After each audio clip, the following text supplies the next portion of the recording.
Daktari, jambo. Jambo ndugu mtangazaji. Labda unaweza ukajitambulisha mbele ya vyombo vyetu vya habari. Asante. Kwa majina mimi naitwa Daktari Asumani Mbondo Christian, ni mganga mkuu msimamizi wa mtaa wa afya wa Nundu. Asante. Wewe kama mganga mkuu kwenye mtaa mzima wa afya wa Nundu, inasikika kuwa kuna visa vingi vya ugonjwa wa kipindupindu ama kolera ambavyo vinakwenda kuripotiwa ndani ya mtaa ambao unauongoza. Unaweza ukatuambia, je, ni kweli au la?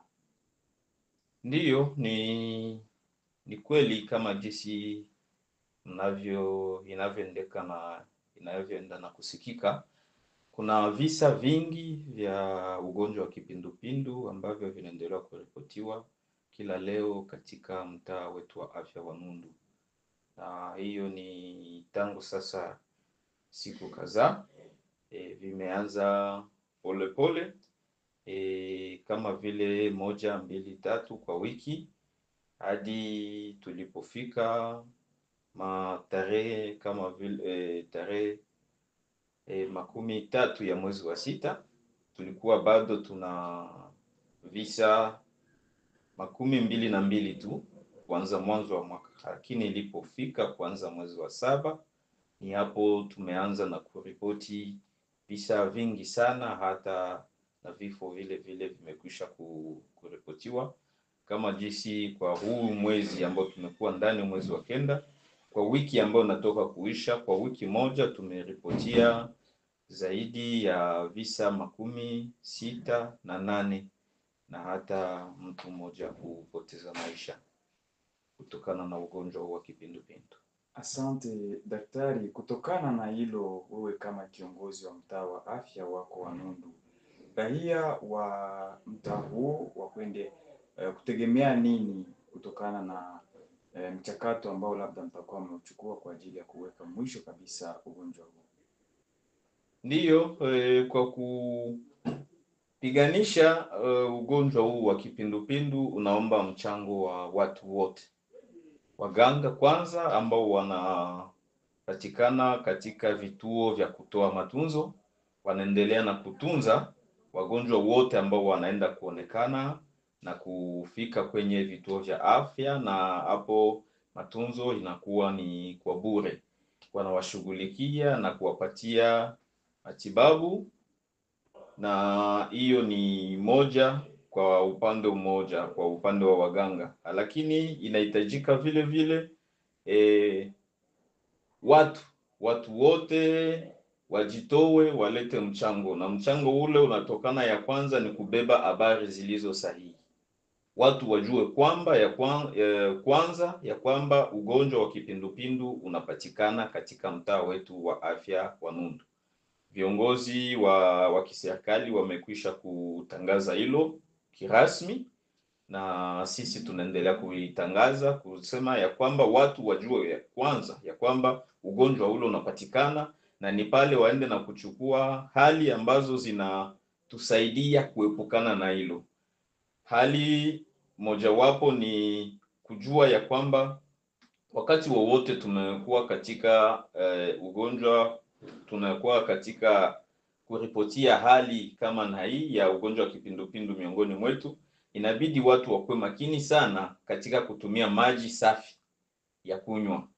Tunapotumia maji ya kunywa, tutumie maji safi. Tuoshe mikono yetu tunapotoka chooni, wakati mbele ya kula, wakati tunapomaliza wala kutaka kuandaa hata chakula. Tusafishe matunda ambayo tunayatumia, na tufunike maji yetu, tutumie maji safi na kuyafunika yakiwa yametunzwa vizuri. Na pamoja na hiyo yote, tuendelee tu na kutumia na kushikilia kanuni zote za afya, na mmoja wetu anapopatwa na ugonjwa ule, anapoanza na kuharisha na kutapika, mara moja tumpeleke kwenye kituo cha afya tusimchunge katika jamaa na jamii zetu, tumpeleke mara moja kwenye kituo cha afya ili wamshughulikie. Ni vituo vingapi vya afya vya mtaa wako ambavyo vimekwenda kukumbwa sana na ugonjwa huu wa Ugonjwa huu wa kipindupindu kwa sasa ni kama umechukua vituo kama 13 kwenye upande wetu wa chini wa kando ya ziwa Tanganyika, kwa sababu mtaa wetu wa Nundu umekuwa na upande mmoja umekuwa katika Mwaye Plateau na mwingine umekuwa hapa kando ya ziwa Tanganyika, na hapa karibuni vituo vyote vyenye kuwa kando ya ziwa Tanganyika vimeenda kuripotia, hasa zaidi Lweba.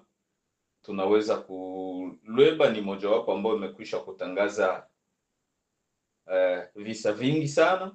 Tunaenda kuona kama vile kwenye kituo chetu cha afya cha Lusenda, na hapo tunapatikana hata na kwenye kambi yetu ya wakimbizi wa Warundi, namo vile mnaenda na kuripotiwa visa vya kipindupindu, na hata kwenye village yetu ya Kenya, na hapo vile panaripotiwa visa vingi vya kipindupindu. Kwenye mji wetu wa Mboko hapo panaripotiwa visa vingi vya kipindupindu, na kingine inakuwa kwenye mji wetu wa Ake pale nako pameripotiwa visa vingi sana vya kipindupindu, na Swima pamoja na Makobola Yamba. Daktari, tujue pia kutokana na hayo yote, labda rahia wa eneo hilo, wakahazi wa eneo hilo ambalo nao uliongoza wewe kama kiongozi wa mtaa wa afya wa Nundu, wanaweza kufikiria kujua kolera namna gani na kuweza pia kujikinga namna gani? Ndiyo, kolera ama kipindupindu kwa lugha yetu ya Kiswahili ni magonjwa ambayo yanatambulikana kwa njia mbili. Inakuwa na nani mbili ambazo zinaonekana kwa haraka. Mtu labda amekuwa hana tatizo yoyote, lakini kwa ghafla ameanza kuharisha na kutapika maji mengi na meupe kama vile ya mchele, na hapo hali inaenda na kubadilika mara moja, na kwa muda mfupi asipopelekwa kwenye kituo na kuanza kupata matibabu, maisha pale inakuwa katika hatari. Na yaani kupitia hiyo mtu yeyote yule ambaye tutamuona akiharisha, akitapika na kuharisha maji meupe kama ya mchele, mara moja vizuri tumpeleke kwenye kituo cha afya. Pale wataalamu watampokea na kwenda kujua na kufanya vipimo na kujua kama imekuwa ni ugonjwa wa kolera na kumpa maelekezo mengine. Na nyinyi kama uongozi mzima, mpango gani ambao mnaupanga ili kuweza kuweka mwisho kabisa ugonjwa huu na usiweze kurudia kwa mara nyingine tena? Mpango umekuwa katika njia mbili. Njia moja ni kuendelea kuwaambia watu, kuwafikishia habari kama vile wareko wetu na wengine wanapita katika miji kwenda na kutangazia watu ya kwamba ugonjwa umekuwa katikati yetu, umekuwa miongoni mwetu, na basi tufanye kwa kujikinga, tujikinge na ule ugonjwa tukitumia na kuheshimu kanuni za afya, kutumia maji safi, kuosha mikono yetu vizuri na kutumia chakula chenye kuwa safi na kuyafunika. Na mpango mwingine ni waganga pamoja na wazamini wetu wa shirika la Msalaba Mwekundu ama Croix Rouge wanaendelea na kupita mahali ambapo vile visa vya kipindupindu vimeenda na kuripotiwa kwenye manyumba zao, na kwenda na kumwangia dawa ili kwenda na kuua hivyo vidudu. Na kupitia hiyo tunawaomba wakaaji wote, wakati watakapo na wale watu wawapokee na kuwakaribisha na kuwarahisishia wafanye kazi yao vizuri, kwa sababu inaenda katika mpango wa kukinga na kuenda na kumalizia visa vya kipindupindu katika miji yetu. Asante daktari, labda tuwe mwisho kabisa wa maswali yetu ambayo tumekwenda kuandaa kwa ajili ya ujio wetu hapa Nundu.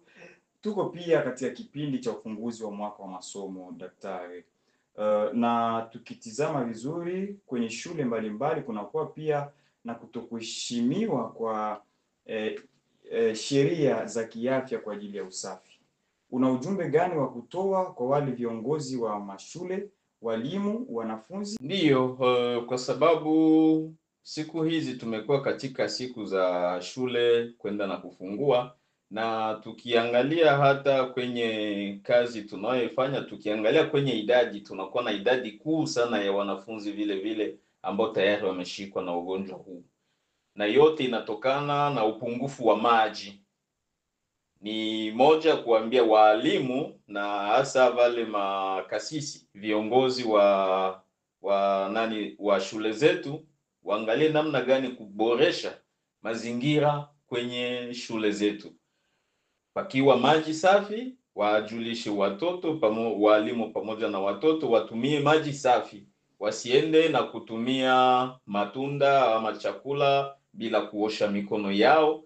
Vile vile na kuangalia kuosha choo zetu na zipate kufunikwa vizuri, na kwa njia ile tunaweza kusaidia kukingia watoto wetu na yale magonjwa. Vile vile hata magonjwa inaweza ikafikie pale kwenye shule, wajulishe mara moja kwenye vituo vya afya vilivyo karibu, pamoja na kuwapeleka wale watoto ambao wameanza wameonesha kuharisha na kutapika, ili waende mara moja waanze kupewa matibabu, na wataalamu watafika pale na kufanya kazi hiyo ambayo tunaita desinfection ili kumaliza hivyo vidudu. Daktari, raia wategemee nini kutokana na kwamba wewe upo na wanakwenda kutegemea? Je, ugonjwa huu utakwenda kuendelea? Raia sisi ni mwito, kwa sababu kama mwanzoni tulisema, kwa kupiganisha unahitaji kila mtu kuweka mkono.